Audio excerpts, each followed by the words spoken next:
Good afternoon, ladies and gentlemen. Welcome back to another episode here on European Confessions. The following story that you're going to be listening to, it comes from a translation of a message that I received. The translation reads like this. Hello, Brother Nashi. How are you? I never thought that it will come to this. Surviving on sleeping tablets. If I do not take any sleeping medication, then I won't be able to fall fast asleep. Sometimes I can go for days and days without ever falling fast asleep because I keep on seeing the ghost of this woman. So the guilt has been eating me alive and I cannot keep it inside any longer.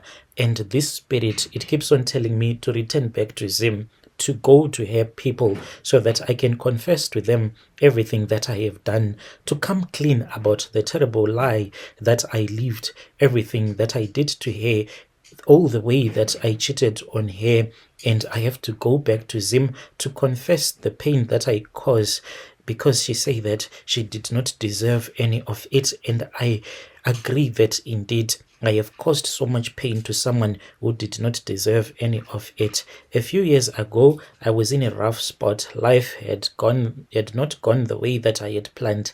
I was stuck in Cape Town in South Africa, and I was just desperate to find a way out.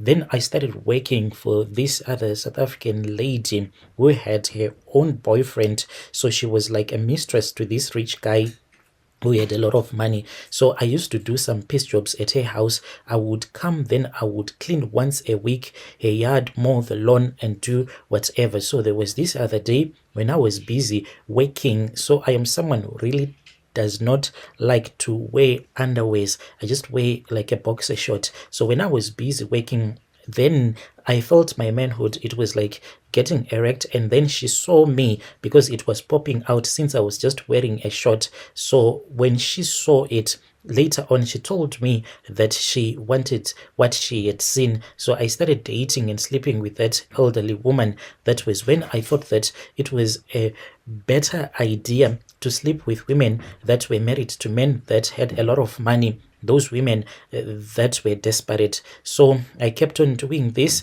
until I thought of trying to find a woman who was also from Zim but who was abroad, so that she can take me out of South Africa and I will be with her wherever she'll be staying. That was when I met this woman that I will call Nyari, and when I met her, we met on Facebook. She was also from Zim.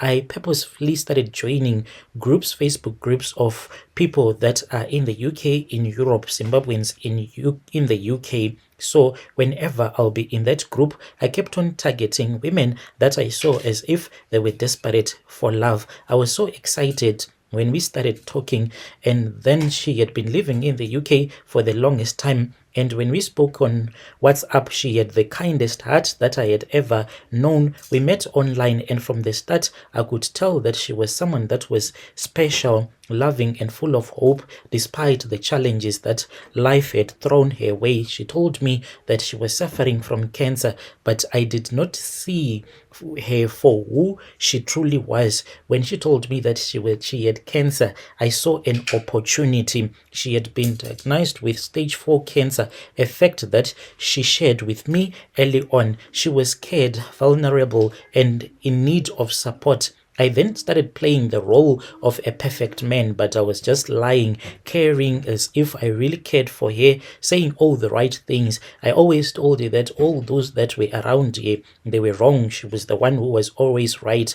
I convinced her that I loved her, that I wanted to be there for her through everything, and she believed in me. She believed in the lies that I told her, and she fell in love with the man that I pretended to be. It was not long before we were talking about marriage. So Nyarai, it was a dream for her, a dream come true, a chance to spend whatever time that she had left with someone who cared for her. So she thought that I cared for her deeply. For me, it was a way just to get to the UK. I don't want to lie. South Africa was getting too hard for me to escape my own problems, and I could not return back to Zim because when I had came to South Africa, I had told my wife that I did not love her anymore because I was dating this other young woman that I had met in South Africa. So for me to return back home, I was embarrassed because this woman that I had dated when I had came to South Africa, she had chopped my money so much that I had stolen from my boss and he had fired me. So UK was the only way for me to escape my own problems and to start over in a new country. I went through with it, knowing fully well, my brother, that my intentions were not what she thought that they were. I married her. She had to come. I married her and we moved to the UK together. In those early days, she was so happy and she was full of hope. Even though she was battling this terrible illness, I pretended as if I was going to care for her until the day that she was going to die. She kept on holding on to the belief that we could face anything together. But I was just waiting for the right moment to leave, to abandon her when she needed me the most. When I got to the UK, after spending so much time with her, that was when I realized that I did not need her anymore. I had what I wanted, a new life, a chance to start all over again in a new country. So I did the unthinkable. She had never thought of it. I waited and I waited until I was no longer dependent on her citizenship. When I had gotten my own visa, that was when I left her. I told her that I could not do it anymore. I did not love her like I had said I had done. I thought that it was far much better for me to tell her the truth. I watched as her heart broke, as the light drained from her eyes, and I walked away without ever looking back. I thought that I could forget about her, move on with my life, and leave the past behind. But her memories, they kept on haunting me, and she kept on calling me and saying that I had used her to pretend to love her when all that she wanted was for me to stand by her side. I had taken advantage of her kindness, and then I had left her to face her all alone. So at that time, Brother Nashi, that was when I was contacted with one of her relatives who informed me that she had passed away. The day that I was told that she had passed away, that was the day that I saw her spirit. I had returned back from work. It was really late at night. That was when I saw a woman who was standing in front of me. By the time that I got to the apartment where I was staying, I saw that the light in my kitchen, it was on. And when I got into the apartment, I did not see anything, but on the table I saw that there was some food that had been dished out as if someone had been preparing a nice meal for me. Then the light was switched off again, so I battled throughout the night switching on the light. Then the electricity will go until I called my caretaker, until I called the guy who was the caretaker at that apartment. He came and they checked everything and they said that everything was okay.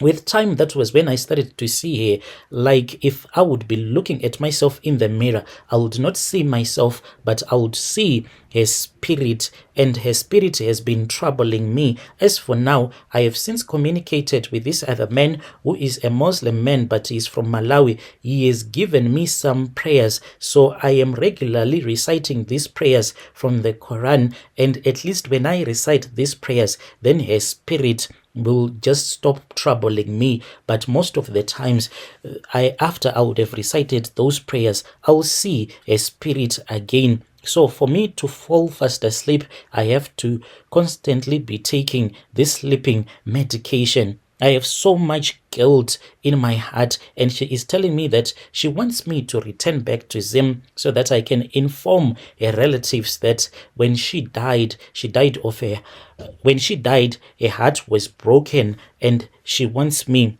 to pay her. Otherwise, she says, I am going to make you to run mad. This is what I did. I was selfish, cruel, and I was a coward. And I hurt the only person who believed in me, who changed my life.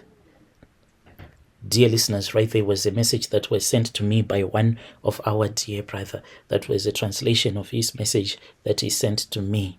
Yo.